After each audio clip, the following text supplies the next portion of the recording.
Comment créer son compte MaPrimeRénov' et désigner EFI, mandataire de son dossier? C'est ce que nous allons vous expliquer maintenant. Avant toute chose, un conseil très important. Inscrivez bien le même email que vous avez utilisé sur le site efi.fr pour la création de votre compte MaPrimeRénov'. Avant de commencer la création de son compte, il faut se munir de son dernier avis d'imposition qui sera utile tout au long de la démarche. Tout d'abord, il faut savoir que la demande auprès du dispositif MaPrimeRénov' ne peut s'effectuer que sur le site maprimerenov.gouv.fr. Lorsque l'on est arrivé sur le site, on choisit le type de propriétaire que l'on est. Dans cet exemple, on clique sur « Vous êtes propriétaire occupant ». Mais on peut aussi faire la demande si on est propriétaire bailleur. On arrive ensuite sur une deuxième page où il y a des documents d'information pour bien comprendre le dispositif et alerter les ménages sur les bons réflexes, les points de vigilance dans les devis.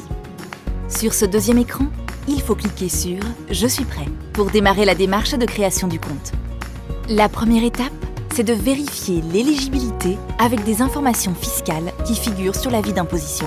Il y a deux informations à renseigner, le numéro fiscal et la référence du dernier avis fiscal. Une fois ces informations renseignées, il faut cocher la case sur les conditions générales du site. Puis on arrive sur la vérification de l'éligibilité à la création du compte. En renseignant ces identifiants fiscaux, le site va directement récupérer des informations. Ici, il faut simplement vérifier que les informations saisies sont bonnes. Il faut ensuite sélectionner un et seulement un demandeur. Pour les clients EFI, il est très important de sélectionner le même demandeur que celui qui s'est inscrit sur le site efi.fr. Une fois l'identité du demandeur saisie, il faut indiquer son numéro de téléphone. On arrive à une deuxième étape de validation où le revenu fiscal du foyer est indiqué. Celui-ci n'a pas à être renseigné, sauf si un autre occupant avec un revenu demeure dans le foyer fiscal. En effet, un seul avis d'imposition a été sélectionné auparavant, et il se peut qu'un autre avis d'imposition vive au même endroit. Dans ce cas-là, on se retrouve dans l'obligation d'ajouter l'autre occupant avec un revenu pour que l'ANA puisse faire l'addition des deux revenus. Si le revenu de mon foyer est différent de celui affiché, je clique sur cette case et je renseigne le nouveau revenu fiscal de référence que je peux retrouver sur mon avis d'imposition rectificatif. Dans cet exemple, et dans la grande majorité des cas, le montant est bien le même que celui qui est affiché. L'étape suivante est la composition du foyer. Le déclarant est déjà pré-rempli, mais c'est ici qu'il faut ajouter des enfants s'il y en a, en indiquant nom, prénom, date de naissance. Une fois que les personnes sont ajoutées, vérifiez bien que le total des occupants correspond bien à ce que vous avez déclaré. Puis on clique sur « Suivant ». L'étape d'après concerne le logement. Il faut sélectionner le type de logement. Chez EFI, ce sera toujours une maison. On précise également si l'adresse fiscale est la même que celle du logement à rénover. Dans ce tuto, on clique sur « Non ». Il faudra simplement télécharger un justificatif de domicile.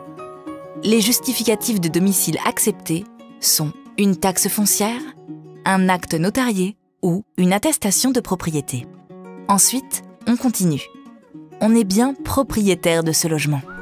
On indique la date de construction de son logement. Il faut qu'il ait été construit il y a plus de 15 ans, sinon, il n'est pas éligible à MaPrimeRénov'. Sauf si on change son chauffage au fioul. Dans ce cas, le logement doit avoir au moins 2 ans. On renseigne sa situation, je suis propriétaire ou usufruitier, sinon, je ne suis pas éligible à l'aide. Enfin, il faut certifier l'exactitude de ces informations en cochant la case ici. Une fois que toutes ces informations ont été saisies, on peut passer à l'étape suivante, qui consiste à ce que l'ANA valide le statut d'éligibilité. On arrive ici à la moitié de la démarche. Il faut désormais finaliser la création du compte. On clique donc sur la puce « Créer mon compte ». Là, pour créer son compte, il faut rentrer une adresse mail, la confirmer bien sûr, et rentrer un mot de passe. Lorsque l'on renseigne ses identifiants, nom et prénom, il faut bien indiquer ceux qui ont été donnés à EFI. Il faut sélectionner le même demandeur que celui inscrit sur votre mandat EFI. Le mot de passe doit comporter 8 caractères minimum, dont un en minuscule, un en majuscule et un caractère spécial. Une fois que le mot de passe est renseigné, il faut le confirmer et cliquer sur le bouton « Créer mon compte ». Un message de Lana s'affiche alors. Votre compte a été créé avec succès. À ce moment-là, un mail a été automatiquement envoyé, dans lequel un lien d'activation est présent et qui n'est valable que 24 heures. Il faut impérativement cliquer sur ce lien pour définitivement valider son compte. Il faut savoir que plusieurs minutes peuvent s'écouler avant de recevoir le mail. Pensez à vérifier votre courrier indésirable. Après avoir cliqué sur le lien, un message de Lana s'affiche. Votre compte a bien été créé.